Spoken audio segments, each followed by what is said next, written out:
With the recent Activision Blizzard news, I'm more sure than ever that this deal is likely to go through.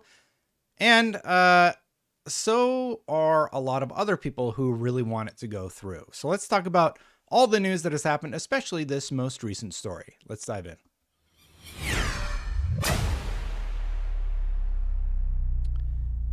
Thank you so much for watching, everybody. If you like my content, don't forget, hit that subscribe button, hit that bell. Something like 99.5 people, 99.5% of people are not subscribed. So again, you got to hit the button. You got to hit that bell to actually become subscribed. And I do greatly appreciate those of you who are. So the big story that was updating the Activision Blizzard merger was this one from the Hollywood Reporter.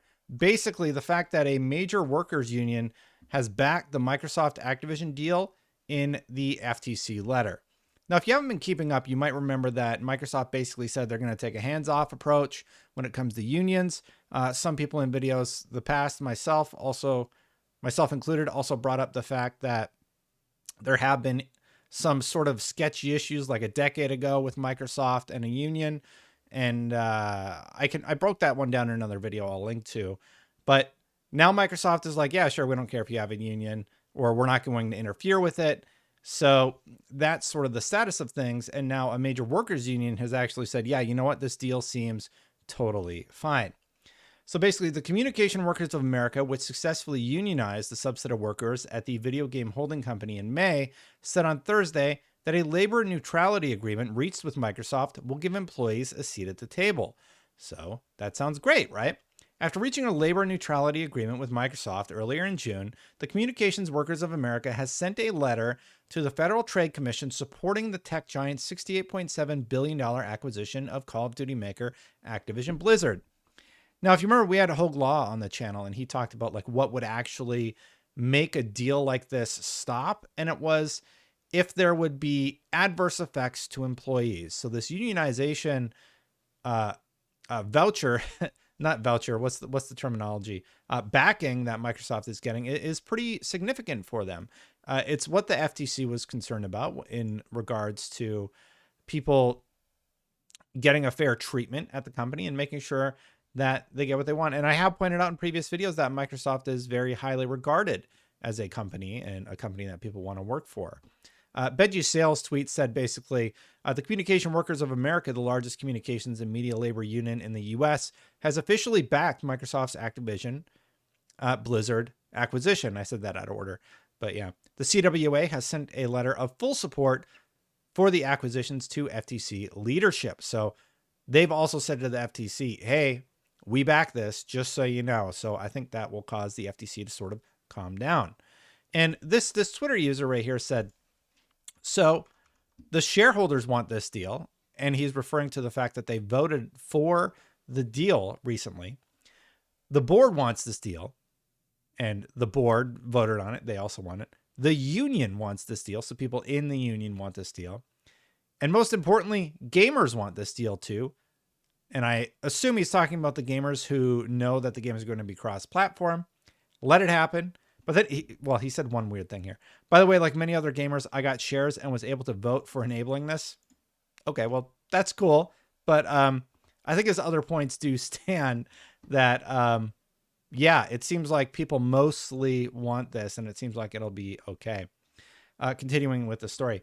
The president of the labor union, which in late May successfully established Activision Blizzard's first certified union at subsidiary Raven Software, you remember the Raven Software controversy, sent a letter to FTC leaders indicating Chair Lina Khan on Tuesday, where he stated, "We now support approval of the transaction before you because Microsoft has entered an agreement with CWA to ensure the workers of Activision Blizzard have a clear path to collective bargaining." CWA President Chris Sheldon added, "Microsoft's binding commitments will give employees a seat at the table and ensure that the acquisition of Activision Blizzard benefits the companies, workers, and the broader video game labor market." So that is no small feat, because if you remember, not that long ago, this was the story. FTC is scrutinizing labor impact of Microsoft Activision merger. FTC Chair Khan, who they sent the letter to, confirms review and letter to Senator Warren. And Senator Warren had said her piece, which I commented on. Senator Warren's piece just it seemed so off to me. It seemed like she wasn't like paying attention to what was going on. But I do think that this letter from a union saying, hey, we think this is going to be totally fine. And then agency is also looking at non-compete and non-disclosure clauses. Well, it seems fine at this point. Anyway, so the FTC was investigating Microsoft Corp's proposed purchase of Activision Blizzard Inc. and how it might impact workers.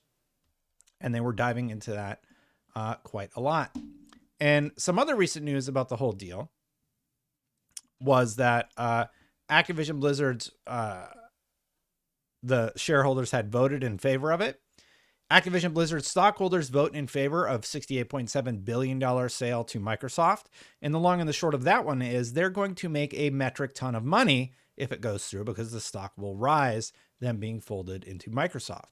So I believe even noted investor Warren Buffett said you should buy Activision Blizzard stock, and he invested heavily in the company because of this upcoming merger. So continuing the Hollywood Reporter story, the CWA and Microsoft announced the labor neutrality agreement, which will go into effect 60 days after the tech company's proposed Activision Blizzard deal closes. If the deal closes in June, according to the CWA, the contract entails Microsoft's remaining neutral when employees that fall under the terms of the agreement voice their interest in forming a union. So Microsoft's like, do whatever you want. Moreover, the agreement pledges employees will be able to easily exercise their right to communicate with other employees and union representatives about union membership without impeding day-to-day business. We'll have a streamlined process for deciding on joining a union and can keep their decisions about a union confidential. Labor neutrality agreements often entail an employee and a union agree to a card check system to recognize a union and avoid a National Labor Relations Board election. Finally, the union and the company agree to work together promptly to reach an agreement if a conflict arises and seek a fast arbitration process if differences cannot be resolved. That sounds great to me. Look, regardless how you feel about unions, I do believe in people having their personal choice when it comes to many things, and also having a personal choice about whether or not you decide to join a union. That is a very personal decision that you have to make, and you have to weigh the pros and cons for yourself. So I'm really glad to hear that Microsoft is going to take a step back and let people make decisions about what is best for them. That is good to me. And because of this, and because of the letter sent to the FTC, I do think they don't have a lot of pushback in terms of letting the merger go through, even one this size. There is a question remaining on the table about another major merger that the FTC is also looking at, but it's less covered for some reason. The FTC is also going to be looking at the Bungie acquisition from Sony. And I also think that one will go through because it is one company versus several under Microsoft. But time is going to tell. I do find it really interesting that Microsoft has been so forthcoming with information, and they've really taken a lot of action to make sure they really want this deal to go through. This is not a mistake. Saying that Call of Duty games are going to remain multi-platform, that is not a mistake. All of these things are being done on purpose to say, hey, look, we're going to play nice with the competition, right? Anyway, I think it's going through. I'd say 98% sure it's going to go through. You know what else I have 98% of? Not subscribed people. So be sure you hit that subscribe button, hit that bell before you stop watching the video today. So you can become one of the other percent people, was like 5% who are subscribed. Thank you so much to everybody who subscribes, by the way. And a big thank you to the members that support this channel. I post every video with no ads for the members, and I try and post it first for them. So thank you so much to the members. If you want to support this channel, you can do so at any tier. Join button is right down there. Thank you so much. I'm going to get out of here. I apologize for taking a few days. Personal life has been just nuts over the last few days, and the kiddo got sick, and then mama got sick, and it's been a whole thing. So thank you for watching. I appreciate it. Hopefully I can get back in the swing of things. I got some good stuff planned over the next few days, so I hope you like it. Thanks, and I'll see you soon. Bye for now, everybody.